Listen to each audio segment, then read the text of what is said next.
राधे राधे दोस्तों, जय Shri Ram, good morning. आपको पहला क्वेश्चन है कि बतारी फुलवारी लोक कथाओं का संग्रहण किसने लिखा है।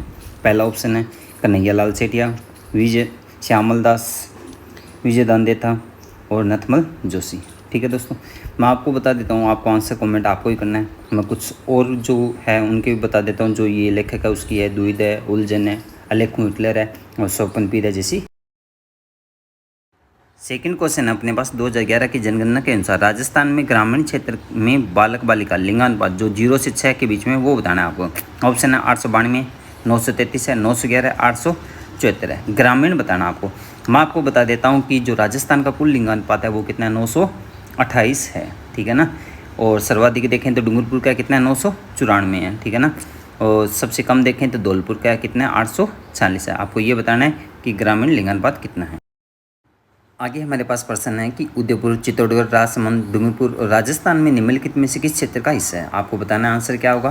ब्रज है, मेवाड़ है, मारवाड़ है या हाड़ौती है। ठीक है ना। इससे संबंधित कुछ जो पर्यटन से संबंधित कुछ क्वेश्चन है वो मैं आपको बता देता हूँ। जैसे पूछे जाते हैं वागड़ सर्किट, ठीक है ना, वो डूंगरपुर और बांसवाड़ा होता है जो सबसे ज़्यादा बार पूछा जाता है। ठीक है ना, कि वागड़ सर्किट कौन सा, डूंगरपुर और बांसवाड़ा। अगर ढूंढाड़ सर्किट की पूछा जाए कि कौन सा है तो आपको याद रखना है कि जयपुर, दौसा, टोंक, कोटपुतली और बहरोड है।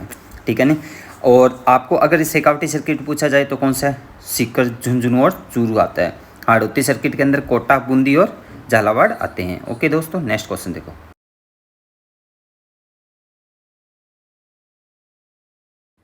अब आगे हमारे पास प्रश्न की भारत की जनगणना 2011 के अनुसार राजस्थान राज्य में निम्नलिखित में से किस जिले में जनसंख्या सबसे कम थी। कम बताना आपको। ऑप्शन आपके पास जैसलमेर है, चूरू है, राजसमंद है और बाड़मेर है।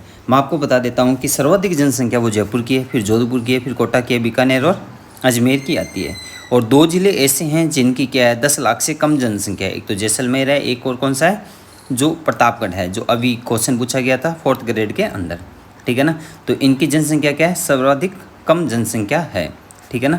और अगर बात करें कि 10 लाख से अधिक आबादी वाले शहर की बात करें तो 3 ही शहर हैं जो क्या है 10 लाख से अधिक आबादी हैं, जयपुर, जोधपुर और कोटा की। ओके दोस्तों, थैंक यू।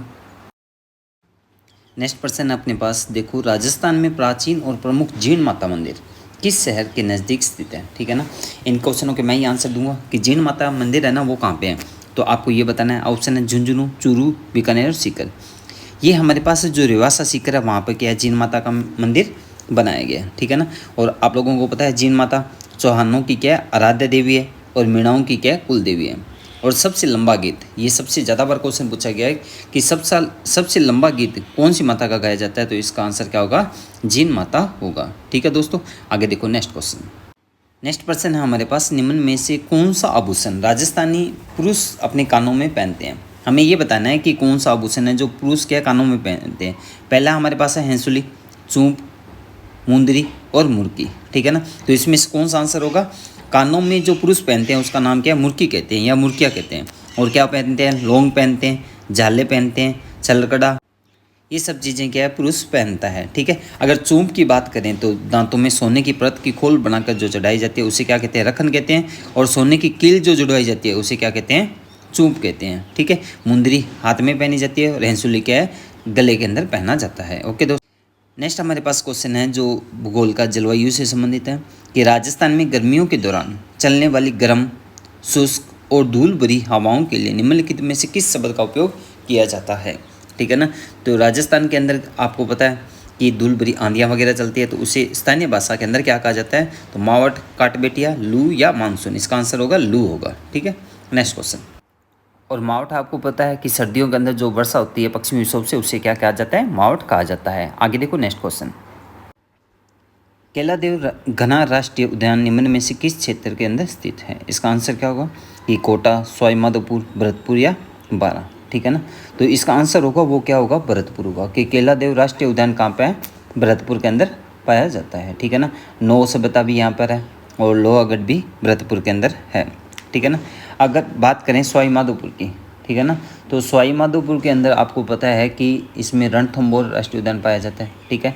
और चौथा बरवाड़ा भी सवाईमाधोपुर में। नेक्स्ट क्वेश्चन देखो, निम्नलिखित में से राजस्थान उच्च न्यायालय के पहले मुख्य न्यायाधीश कौन थे। ठीक है ना। न्यायमूर्ति नवल किशोर, न्यायमूर्ति के एल बापना, न्यायमूर्ति अमर सिंह हैं और न्यायमूर्ति कमलकांत वर्मा। तो आप सभी को पता है कि न्यायमूर्ति कमलकांत वर्मा क्या थे, इसके मुख्य न्यायाधीश थे और 1949 के अंदर इसकी क्या की गई थी, स्थापना की गई थी। अभी हाल फिलहाल के अंदर KR श्रीराम क्या हो गए हैं, अभी रिटायरमेंट हो चुके हैं और उनकी जगह संजीव प्रकाश शर्मा को क्या कार्यवाहक मुख्य न्यायाधीश बनाया गया है। ओके दोस्तों, धन्यवाद आपका बहुत बहुत, और कमेंट जरूर करें आपके आंसर।